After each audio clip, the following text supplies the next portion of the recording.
Okay, I'm not sure if you remember what it looked like here on Friday when we had our snowstorm. It was pretty heavy. Actually, it was pretty deep, but today is Tuesday. I don't know if you can notice how low the branches are hanging. The snow today has been much wetter than the last snow. And the trees, I'll move out to the trees in the backyard. They look to me like they're dancing in slow motion. They're just kind of rocking back and forth, and I guess that's a good thing, or they'd be breaking off if the wind was blowing any harder. I guess you don't even see this slow movement of the trees. The snow is slowed down a lot.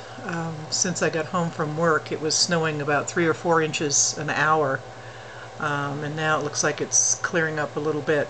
But we're supposed to have another 5 to 10 inches of snow tonight, so I'll keep you posted.